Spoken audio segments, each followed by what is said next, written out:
or I want us to talk about the Electoral Amendment Bill. So, if you've been paying attention to the news, this is a bill that seeks to amend the existing electoral laws in Nigeria.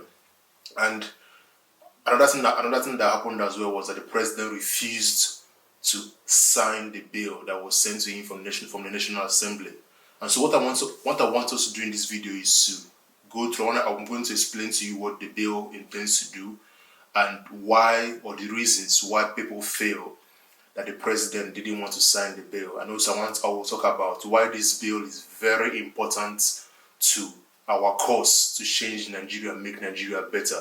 Because that's the overall objective of what we're trying to do here. We're trying to engender conversations and bring conversations about how to, or steps we can take to make sure that Nigeria gets better, or that Nigeria achieves its purpose of being a great country. So first of all, the Electoral Amendment Bill, like I said, seeks to amend the existing electoral laws in Nigeria. And one of the key issues, or two key issues that it tends to resolve is, the word is wanted because it's not yet signed. So hopefully the National Assembly overrides that. But let's just begin from this, right? First of all, it seeks to resolve issues that has to do with technology. So for example, how would you transfer election results to INEC, which is the Independent National Electoral Commission, so the body in charge of conducting elections in Nigeria. So normally before it used to be manually, but recently there has been talks about we have to start using electronic transmission so that we can transfer the results from the polling units at the zones or at the local level to the central level or to the state level where they can be collated and the results announced. So that's one of the issues, or one of the, controversies in the bill. The second one, which I think is most important to what I want to talk about today, is the issue of direct primaries. Before, what you had was indirect primaries. So for example, take for example PDP or APC, which are the two main parties in Nigeria, two main political parties in Nigeria. Let's say for example, if you, Emeka or Ebuka or Shinwe or Shioma wanted to contest for an election, the way things stand now, you have to go and meet all the godfathers in that political party. So say for example, you wanted to contest for governor of Imo State, for example, and under the political party of APC. That means that you have to go and start looking for all the delegates in your political party. So all the important people, all the godfathers, all the leaders in your political party. Because they are the ones that are going to vote come primary. Because first of all, in order to become a governor of a state, you have to go to the political party. The party has to choose you as their candidate, and then from there, you now go to represent your political party at the general election, whether at the state level or the federal level. So before, what we currently have is the indirect primary, in the sense that, like I said, you, Ebuka or Emeka or Shioma, you have to go to those super delegates or delegates who are going to be voting for you come your primary in your political party. They are the ones that obviously, because they have the votes, they are the ones that you're going to be going to for support and for their votes. That's the second controversy with the bill. And so this bill sought to resolve that. This bill sought to bring in what we call direct primary, in the sense that rather than going to these delegates now, all you have to do is go to the members of your political party. So the average guy or girl in the political party. So for example, before you become, like I said, before you become governor or president, you have to belong to a political party. You have to buy the membership of the political party and become a member. So let's say, for example, APC, there are 1,000 members in your states. Your job as Ebuka, as Emeka or Shioma is to go and convince those 1,000 members. You don't really need at this point to go to those delegates or those godfathers. You don't need that. All you have to do with the direct primary is to convince the average members of your political party to see the need to vote for you come the primary election, because they are the ones that are going to be voting, not the delegates anymore. So, like I've explained those two things to you, and I feel the direct primary is very important. I don't really put much effort in the transmission, because obviously, if we have better candidates at the party level and they end up winning, whether or not it's transmitted via manual level or electronic level, for me, that will sort itself out. But The issue now is, like I said, I'm just going to walk you down it. But the issue is that the president has refused to sign the electoral amendment bill. Obviously, it has to do with the issue of direct primary. So what happened was, on the 19th of November, the bill, which passed the House of Rep, the Green Chamber, and passed the Red Chamber, the Senate, it was transmitted to the president for the president to give his assent or his signature on the 19th of November.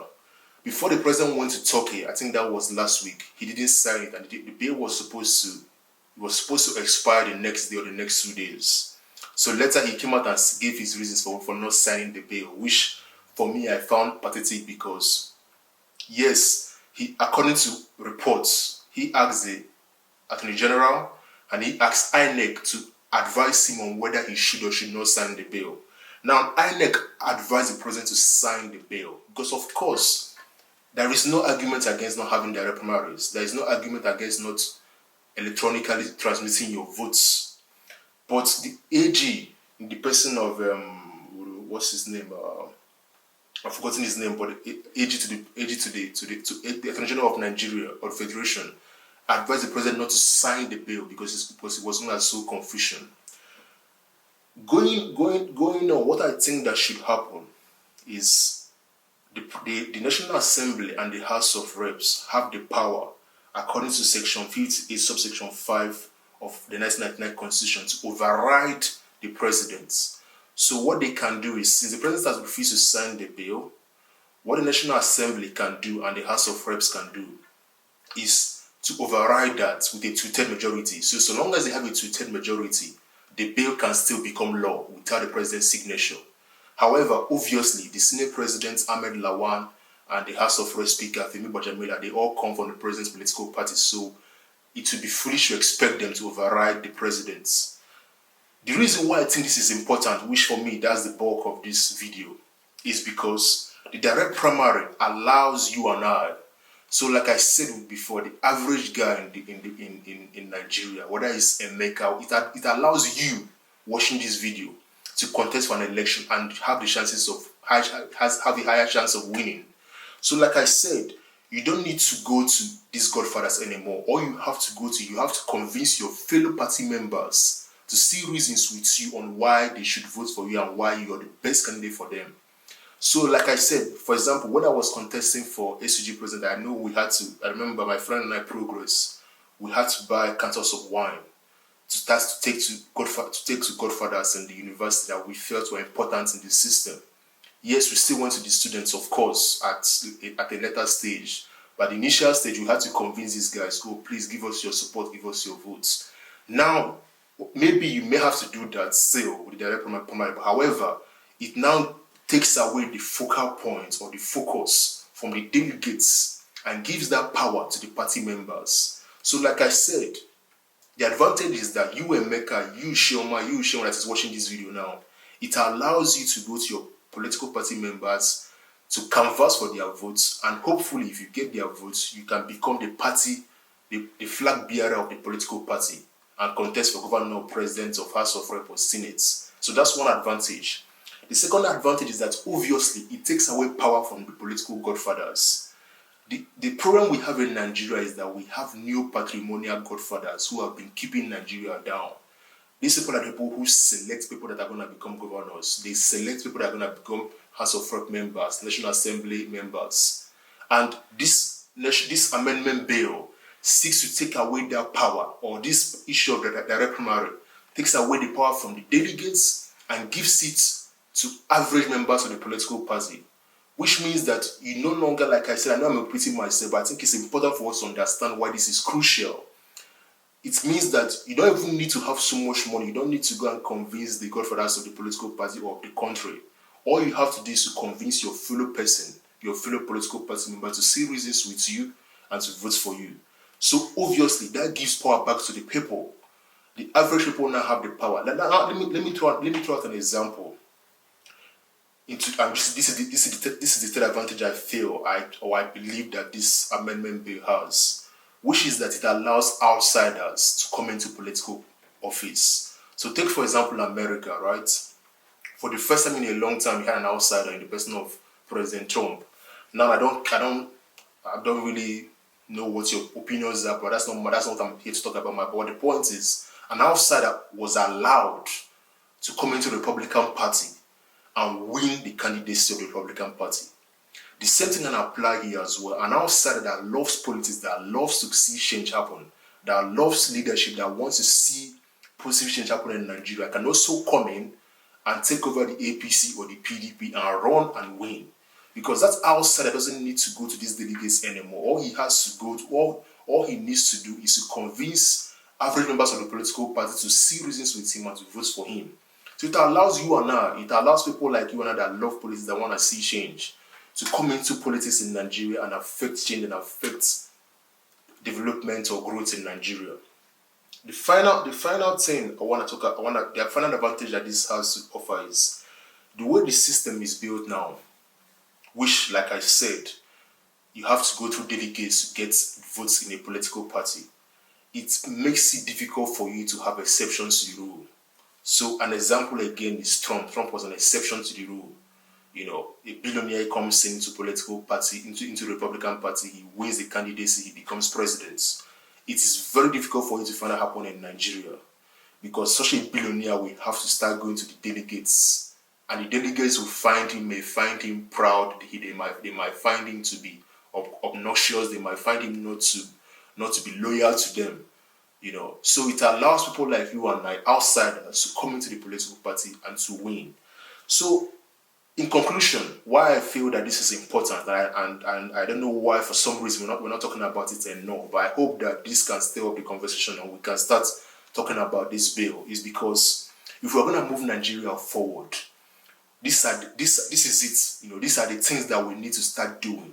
So, for example, you had a couple of years ago, you had a Not Too Young to Run campaign, which gave young people the power to contest for political office. Now, this is another important step ahead that we need to be taking.